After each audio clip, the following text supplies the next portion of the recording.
Welcome to the 11th season of Heart to Heart with Anna. Our theme this season is Heart Warrior Siblings, and we have a great show for you today. Today's program is Heart Sister, Congenital Heart Defect Advocate, and Heart Mom. And our guest is Kristi Gimpel.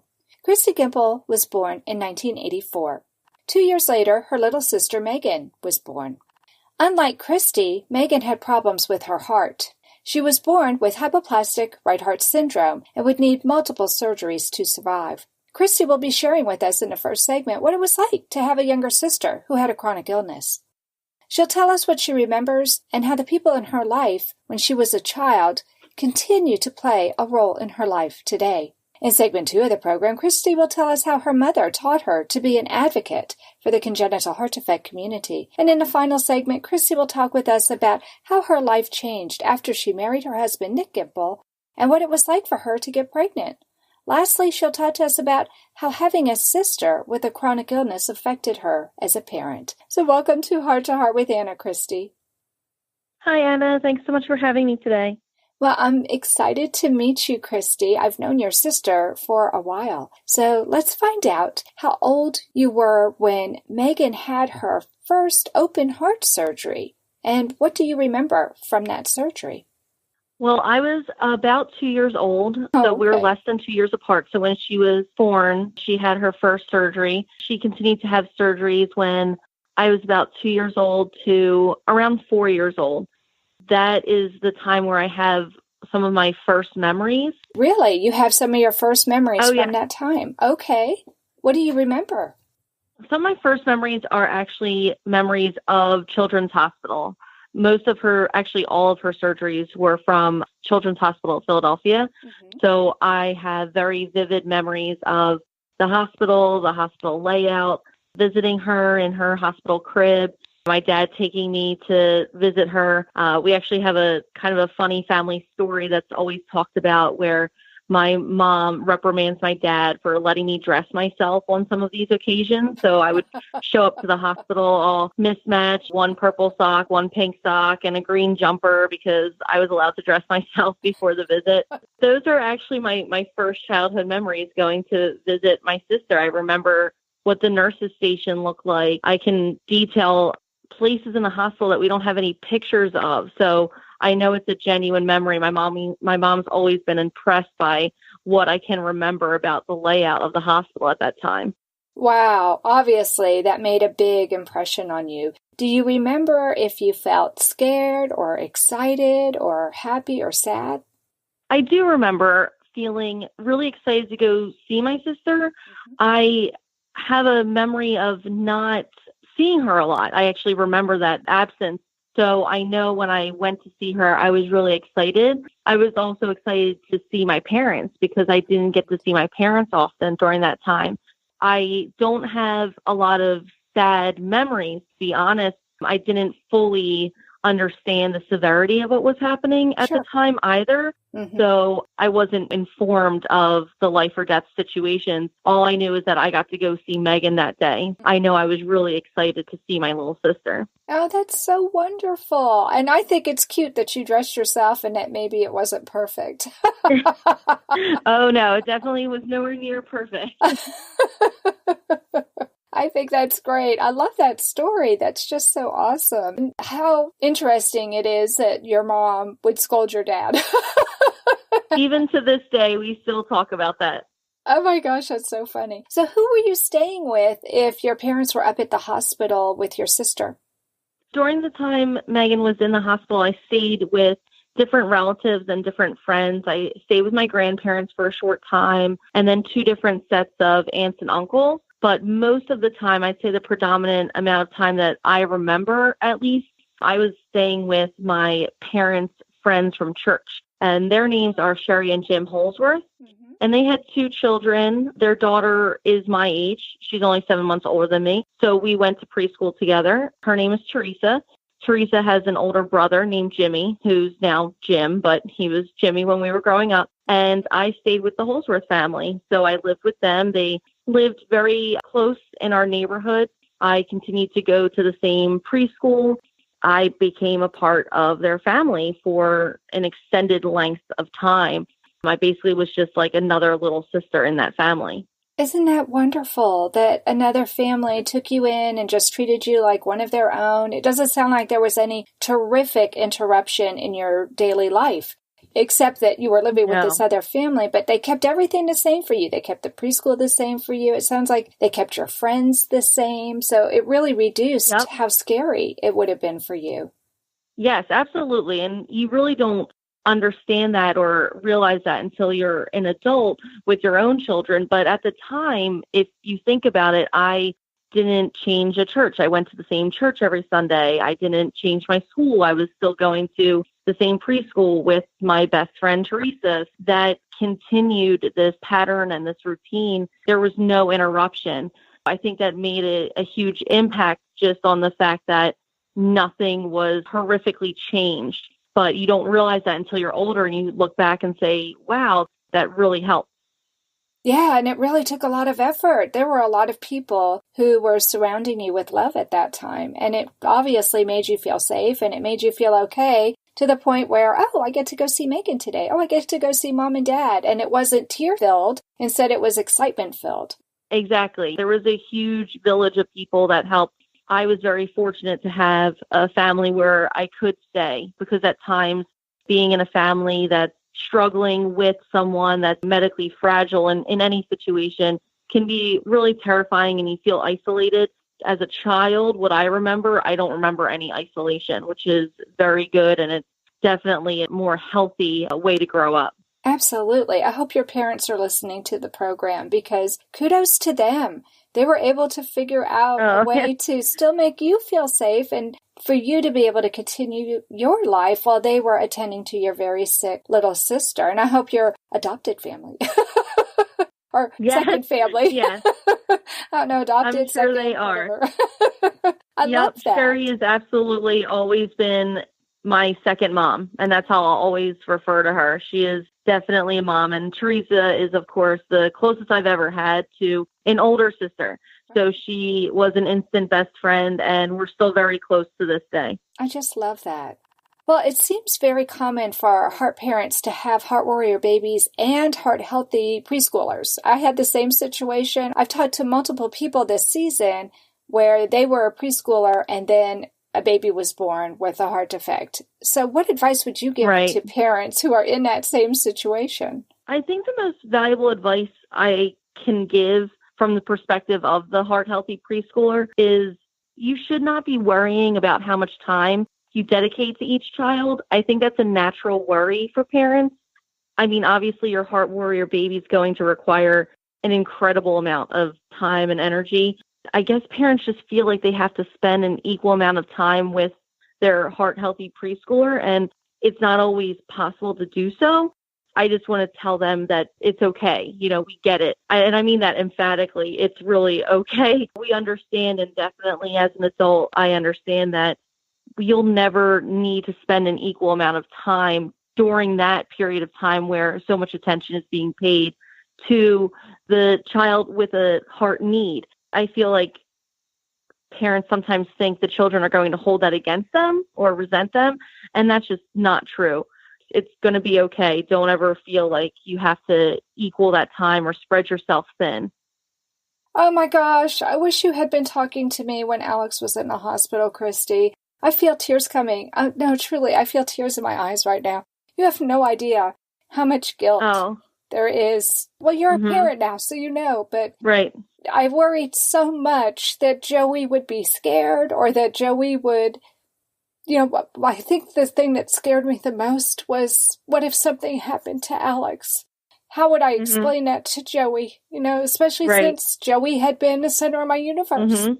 I truly feel that even today, I don't remember the absence. I remember our time together, and I wish I could have been there to tell my mom, and especially my mom, but both of my parents, just kind of coach them through and say, it's going to be okay. Focus on Megan. You'll have the rest of your lives to focus on me and Megan. But parents don't often hear that. They think, I'm spending all this time with the child that's obviously in a fragile position, and they feel guilty about that. And I know that my mom, even to this day, still feels guilty about that. And no matter how many times I tell her, it's okay, it's fine, I don't remember feeling neglected or isolated because I wasn't. Everybody was there for me.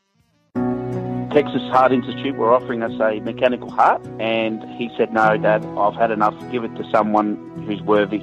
My father promised me a golden dress to twirl in. He held my hand and asked me where I wanted to go. Whatever strife or conflict that we experienced in our long career together was always healed by humor.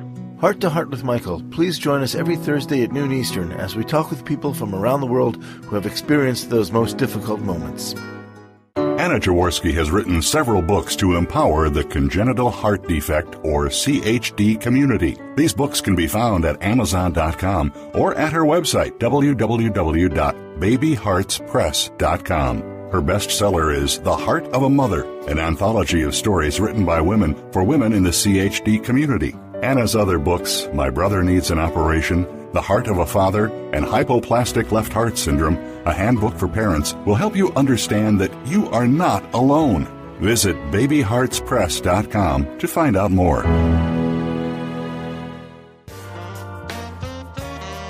You are listening to Heart with Anna. If you have a question or comment that you would like addressed on our show, please send an email to Anna Jaworski at anna@hearttoheartwithanna.com. That's anna@hearttoheartwithanna.com. Now, back to Heart with Anna. Before the break, Kristi, you were talking with me about what it was like to be the big sister to a baby who was born with a heart defect. But let's fast forward now and talk about what it was like when you and your sister were in elementary school together.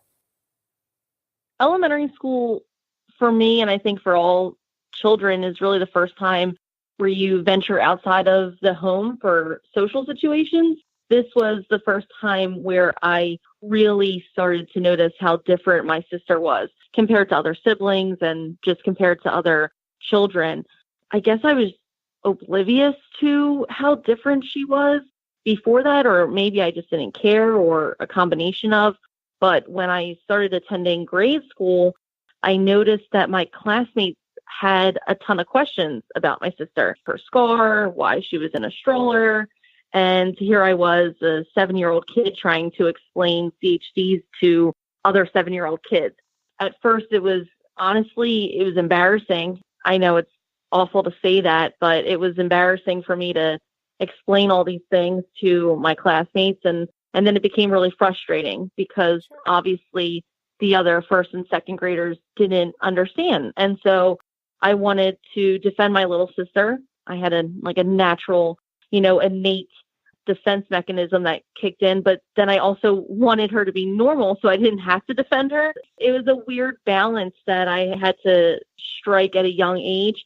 But before elementary school, I really didn't realize how different she was at all. It wasn't until I had that standard of comparison. Mm-hmm. And that's totally normal. As far as you knew, she was your little sister, and everybody dealt with the same issues that you did because you had no comparison. Right. Because it sounds like it's just you and your sister. There were no other older siblings. It was just me and my sister. And so other than Teresa and Jimmy, with whom I lived for the time period that my sister was in the hospital, I didn't have a lot of other comparisons or standards to see what other families looked like. And I don't think a lot of 2- and 3-year-olds do, other than within their own family. So elementary school was that first time where people outside of the situation that had no idea who Megan was or what she went through started to ask questions. Now, did your mother and father talk to you about your sister has a heart problem, or was it just obvious because there was this big scar on her chest? How did they deal with that? Yes, there were multiple conversations that my parents had with me about my sister's heart. I remember learning at a very, very young age, and I mean preschool, kindergarten, finding out how my sister's heart worked, because I think my mom was the first one that said my sister's heart pumped blood differently than mine. So I knew at a very young age that my heart pumped blood through it in one way and Megan's did it in the reverse. And that was kind of my go-to explanation when people asked about her scar. So it's really easy to say my sister had heart surgery. If there was any follow-up questions as a child, I kind of had, oh, well, they changed how her blood pumps through. And usually at that point, adults are so impressed by that answer from a 5 or 6-year-old that they stop asking questions. That kind of ended the conversation or turned into like a friendly nod and oh, okay, that's great. And so that was my go-to answer for a while there. Oh my gosh, that's awesome. That's good that they didn't expect you to know even more than that, because that actually was a lot for a little girl to know. Well, what was the event that taught you about becoming an advocate, and who was responsible for teaching you to turn your anger? Because I think it's normal to be defensive for your sister and to be angry. So who taught you how to turn that anger into advocacy? One day, it was in elementary school, actually. I was really upset that some of my friends were asking about Megan being in the stroller. I don't think they were trying to be mean.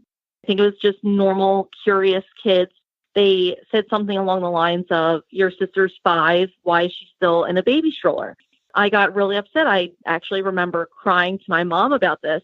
She suggested telling the students in my class about my sister's surgeries and her special needs. So instead of just having informal conversations with my friends that asked, actually doing a presentation to my 2nd grade class, just telling them, how Megan got winded really easily and she couldn't walk long distances. To walk the 6 or 7 blocks to and from school would be too much for her. And that's why she was in a stroller. So one day my mom talked to my 2nd grade teacher, gave me a couple pictures from the hospital, and we went in and we spoke to my class about it. I talked in detail about my sister's scar and how she had surgery when she was a baby. But my mom was really the one that spearheaded that. She was the one that said it's better to explain the information to them. And she really wanted to quell the questioning a bit from my friends, but she also wanted to advocate for CHD at the same time. So it was my mom who was able to kind of defend both of her daughters at the same time in that situation. So she is the one that taught me. That is just so wonderful. And I can just picture the two of you doing that. I hope you have some photos from that time, but if you don't, clearly it's imprinted in your head. I mean, it sounds like an event that you'll never forget. Absolutely. It is unforgettable. It's one of the first times that I remember standing in front of a large group and being asked questions. It was not as nerve-wracking as you would think. My mom was there with me, so I remember my mom standing there with me and helping me answer any questions. I know that my teacher was proud of me for standing in front of the class and wanting to explain things about my sister. I think that was a really healthy and positive way to answer my classmates' concerns. I know from that point on, it was just a lot easier for me to address the question. It sounds like overnight you became an advocate for the CHD community, and it was a very natural thing for you to do. Do you still take part in CHD activities today? Oh, yes. I think that kind of at the behest of my mom and my sister, I started getting more into CHD advocacy. Obviously, at a very grassroots level, I'll always be taking part in what I consider an informal education, just speaking up when I hear fictional information being tossed around or answering questions if I'm in a discussion with other parents or if I'm in a discussion with other people about congenital heart defect. Many people don't realize how common it is. So I think that's where my advocacy for CHD starts, is just by correcting that false information or talking about my own experiences. In a more formal sense, I advocate in the form of fundraisers. My sister is part of planning a fundraiser that is annually held in Philadelphia. It's called Keep the Beat. The fundraiser benefits the Children's Heart Foundation. My sister, Megan, and her friend, Melissa Teresi, are the co-founders of this. And my sister is still important and strategic in the planning of this event every year. They kind of take it to new heights every year and make more money for the foundation. So I participate in that event and I attend and donate, and it's a lot of fun. And it's just a great part of advocacy that's also educating people. Oh, I love it. When I was the vice president of the Texas Children's Heart Foundation chapter, I went to their annual event, and we were always impressed with the Philadelphia ladies. Yes, they are impressive. They're very dynamic, and they've really done a fabulous job of getting the entire community. I mean, I think they had some things that they auctioned off at one point from the Philadelphia Eagles, and they had a lot of support. So I'm happy to hear that you were part of that as well. That's fabulous.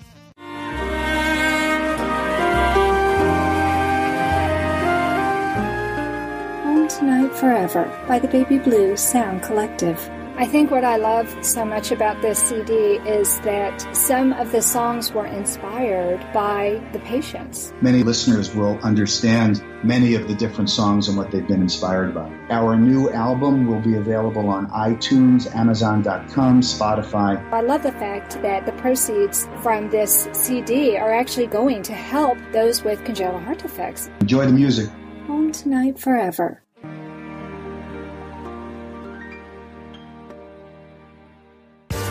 Kristi, before the break, we were talking about what it was like for you in elementary school. And of course, that was quite a while ago now. I'd like this segment for us to talk about your pregnancy. What was it like for you when you first got pregnant?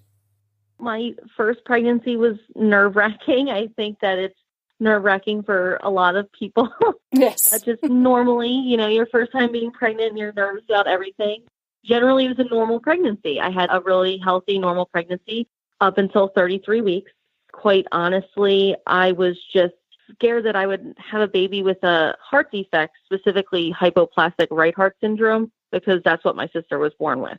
All of those negative memories or comments made by my parents about that time kept coming up in conversations, but all of my tests came back normal. So I was constantly reassured by all the doctors and a genetic counselor that my likelihood of having a child with a heart defect was no more increased than anybody else in the general population. That the fact that my sister had a CHD really would not impact my child. Other than that, my first pregnancy was great. And then at 33 weeks, I went in for my normal biweekly checkup with my doctor, and the doctor put the Doppler onto my stomach as they normally do. And we heard my daughter's heartbeat, and it was incredibly fast. And even me, with an untrained ear, knew that was way too fast for what it had sounded like in past weeks. So my doctor sent us to the hospital as a precaution to be checked out. I didn't know this at the time, and I found out later that as soon as I left the office building, my doctor had called his partner in his practice that was over at labor and delivery at the time and scheduled me for an emergency C-section, because he knew, even by hearing that heartbeat, that something really bad was happening. He didn't know exactly what was happening at that point, but I found out later that he had already called the hospital to schedule a C-section.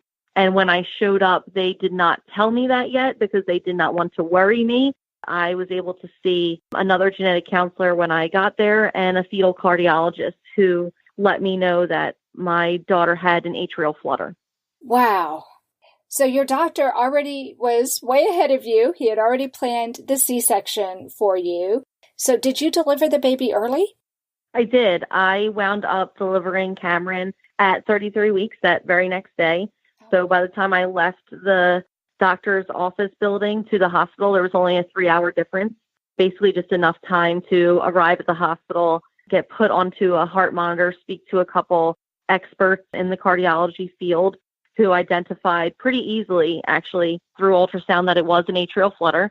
I was really angry when I found this out because I had been constantly reassured throughout my pregnancy that my child did not have a heart defect. And that was always my first question, after every Doppler, after every ultrasound, the heart looks okay. And I was always told, yeah, everything's normal. And then to come in at 33 weeks, kind of in the home stretch, and be told your daughter's not okay, she has an atrial flutter. I was angry. I was really, really upset. And they explained it to me that the atrial flutter could have shown up at any time. It could have just popped up at some point in my 32nd week of pregnancy or in my 31st week of pregnancy.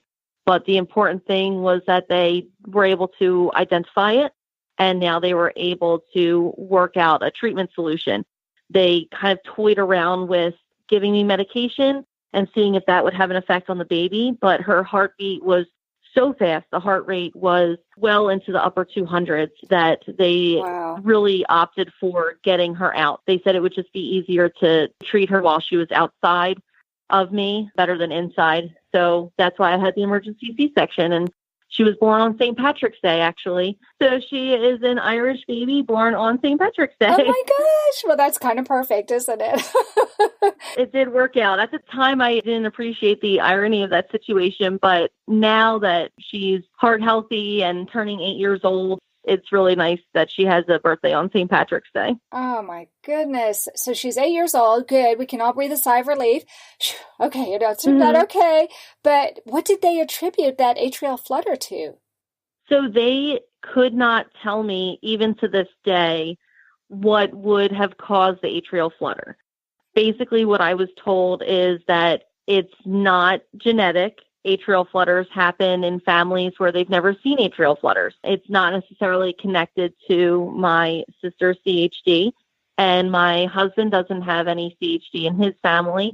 So they said it honestly just kind of comes out of nowhere. It usually resolves itself with medication. They told me that there was no way, even with a fetal echocardiogram, to have detected it, because it's one thing that if it's not there at 31 weeks and I have a fetal echocardiogram at 31 weeks, they won't be able to tell, but then it could show up at 32 weeks. So with my pregnancies after Cameron, I did have multiple fetal echocardiograms to specifically look for atrial flutters. Now, is that life-threatening? Is that why they felt they had to take her right away? Because I went into labor early with my second child, and they told me, oh no, he's better off inside of you for as long as possible. And I went home and was on bed rest for 2 weeks so we could make it to 36 weeks, because for my doctor, 36 weeks was magical because the lungs were better formed. Weren't they a little bit worried taking her early like that maybe the lungs wouldn't be formed, or that there might be some other problem with delivering her so early? Yes, they openly discussed with me the options of either keeping her in and giving me medication. The problem with that is they didn't have enough time to allow the medication to get through my system and properly assess if her heart rate was going down fast enough. With her heart rate as high as it was, it did become life-threatening, because they spoke about how the quick heart rate, at least in the upper 200s, would weaken the heart muscles, and that would have a lasting effect on her after birth. And they didn't want to risk that. Normally, an atrial flutter is not life-threatening, but because they didn't know how long she had it for at that point in time, they knew it could have been anywhere from 2 weeks to just a couple hours, because my last Doppler was done 2 weeks before that.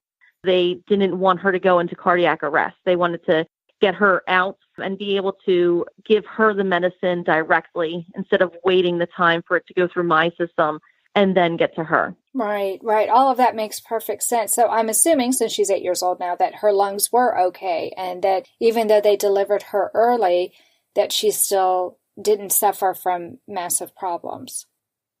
No, they were able to give her steroids, which helped her lung development, other than waiting for that feeding instinct to come in. We didn't have any major issues when she was in the NICU. Obviously, the doctors told me about how the instinct for feeding and suckling really doesn't come in until your 34 through 35th week. So she did struggle with feeding for a while there. She was on a feeding tube. Once she hit that 34, 35 week mark, which means she was actually 2 weeks old at that point, because she was outside, she did really well. She doesn't have any lung issues or breathing issues today. She's definitely above average on the growth charts. So feeding is not an issue. Oh, well, good. That's great. Well, my last question for you is, what advice would you give to future heart moms? Now you're not just a heart sister, you're a heart mom too. Even though, luckily, it sounds like everything with her has completely resolved, which I absolutely love. Is there anything particular that your mom did which you feel was especially insightful, having grown up with a Heart Warrior sister and being heart healthy yourself? Yes, I think that both as a sibling and a heart mom, which is funny because I don't even consider myself a heart mom. I know that sounds silly, but just considering how benign my daughter's heart defect was compared to my sister's, it's funny when people call me a heart mom. I don't even think of it that way. I think that I learned just having to strike that balance between listening to medical professionals, but also go with your gut. And it's a weird balance to strike, and it's different with every family. It's different with every mom. But I saw my mom kind of struggle with wanting to speak up for herself and what she felt was better versus listening to the experts. I don't think you'll ever regret speaking up on behalf of your child. So that one piece of advice I think you kind of have to live by when you have a child with CHD. I also think that one thing I've noticed more in general in motherhood and in women lately is the ability to take care of oneself. And I didn't see that from my mom. I think this is something I learned from my mom, but in reverse. I don't remember her ever taking care of herself. I just don't have any memories of it. And I think that she was really run ragged during this time. Sure. We're entering a new time with motherhood now, and it's a lot different than back in 1986. And I feel like women are so much more supportive of each other, and we're so much more aware of medically fragile children. I just think you need to take time for yourself, be able to lean on other moms and other parents and not feel guilty about that. Just take some time out and know that your child is not going to resent you in any way for taking care of yourself. One of my favorite quotes is that you can't pour from an empty cup. And I think my mom tried to do that a lot. She taught me that you will be a better caregiver and a better mom if you are in a good mental state and if you are in a healthy part of your own life. You've taken care of yourself, and therefore you can take care of other people. I love it. I love it. Thank you so much for coming on the program today, Kristi. Oh, thanks so much for having me. This was a lot of fun. And that does conclude this episode of Heart to Heart with Anna. Thanks for listening today, friends. Please come back next week on Tuesday at noon Eastern Time or any time. That's the great thing about the podcast. You can listen to it when it's convenient for you. Until then, please follow our show, Heart to Heart with Anna, on YouTube. You can find my show by looking under my name, Anna Jaworski. And remember, my friends, you are not alone. This program is a presentation of Hearts Unite the Globe and is part of the HUG Podcast Network. Hearts Unite the Globe is a nonprofit organization devoted to providing resources to the congenital heart defect community to uplift, empower, and enrich the lives of our community members. If you would like access to free resources pertaining to the CHD community, please visit our website at www.hug-podcastnetwork.com for information about CHD, the hospitals that treat children with CHD, summer camps for CHD survivors, and much, much more.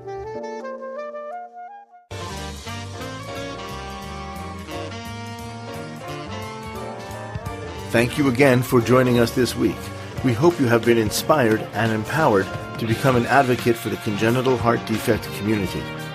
Heart to Heart with Anna, with your host Anna Jaworski, can be heard every Tuesday at 12 noon Eastern Time.